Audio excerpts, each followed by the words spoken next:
यह कहानी जो मैंने अपनी क्लास में सभी विद्यार्थियों को कम से कम एक बार ज़रूर सुनाई है।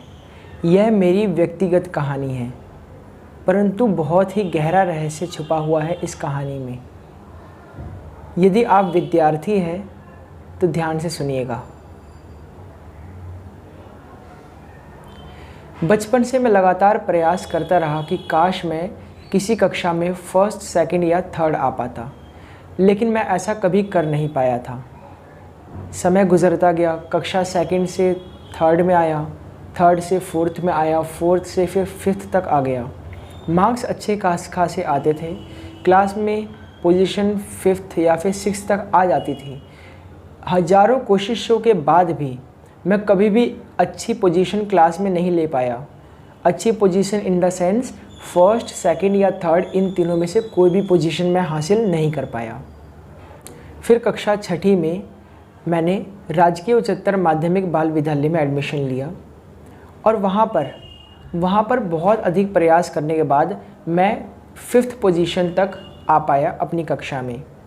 परंतु उसके बाद अचानक ऐसा क्या हुआ कि मैं class seventh, class eighth, class ninth, class tenth लगातार फर्स्ट और सेकंड क्रमशः मैंने स्थान प्राप्त किए।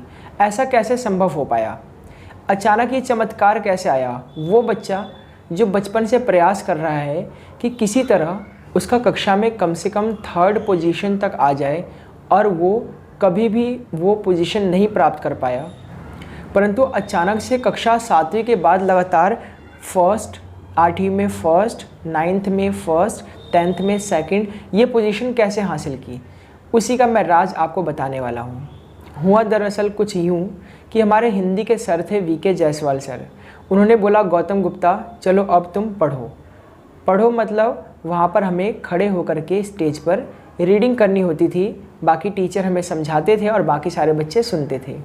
महाभारत चल रहा था। उस समय युधिष्ठिर से एक प्रश्न पूछा गया कि ऐसी कौन सी शस्त्र विद्या है जिससे इंसान बुद्धिमान बन सकता है। जैसे ही ये प्रश्न आया मेरे कान खड़े हो गए। मुझे समझ आ गया जिस चीज़ की मैं तलाश कर रहा था, क्योंकि मुझे बनना था बुद्धिमान। जिस चीज़ की तलाश कर रहा था उसी प्रश्न का जवाब मेरे पास आ चुका है।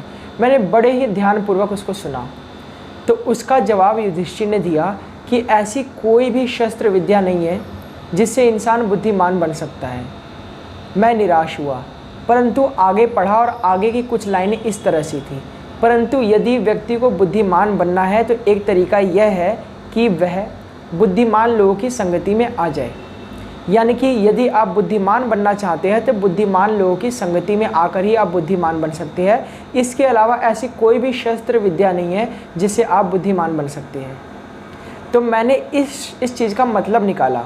हालांकि मैं कुछ समय तक रीडिंग तो करता रहा महाभारत को, लेकिन मुझे उस समय कुछ और समझ नहीं आ रहा था कि मैं क्या पढ़ रहा हूँ। मुझे बस ये लाइन गूंज रही थी कि बुद्धिमान लोगों की संगति में आकर व्यक्ति बुद्धिमान बन सकता है।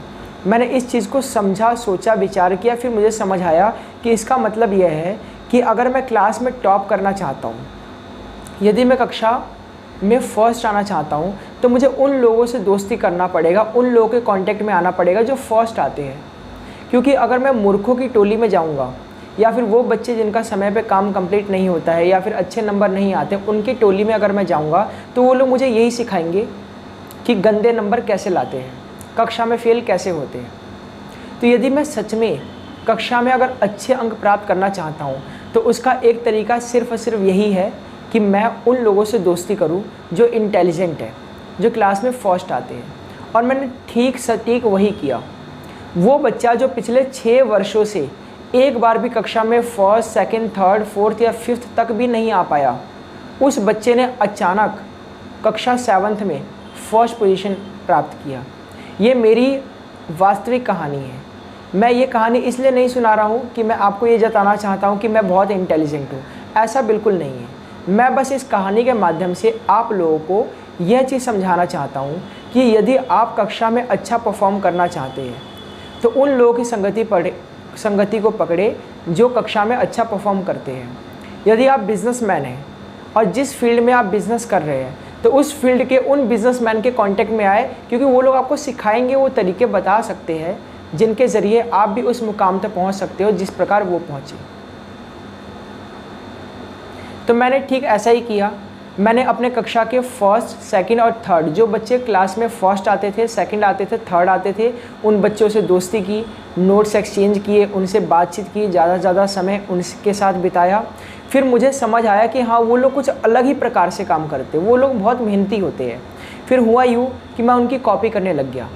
कॉपी करने से ये लाभ हुआ कि जब वो पढ़ते थे तो मैं भी पढ़ता था, वो जब खेलते थे मैं भी खेलता था, और ज़्यादातर समय पे वो लोग पढ़ते ही रहते थे तो मैं भी पढ़ता रहता था। तो इसका परिणाम ये हुआ कि जब 7th क्लास का रिज़ल्ट आया तो मैं क्लास में फर्स्ट आया। ठीक वही सेम कॉन्सेप्ट मैंने कक्षा 8वीं में अप्लाई किया, और कक्षा 8वीं में मैं पूरे सेक्शन में सेकंड आया था और अपनी क्लास में मैंने टॉप किया था। वही कॉन्सेप्ट मैंने कक्षा 9वीं में अपनाया, यानी कि उन लोगों से दूरी बनाई जो पढ़ाई में कमज़ोर है, और उन लोगों के करीब आया जो पढ़ाई में अच्छे हैं। इससे क्या हुआ, मेरा माइंडसेट पढ़ाई में लगा रहा।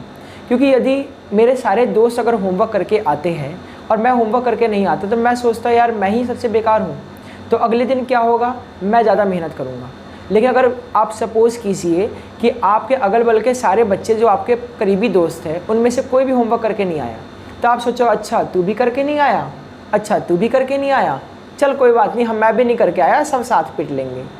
तो इस तरह का माहौल में अगर आप रहोगे तो वैसे ही बन जाओगे।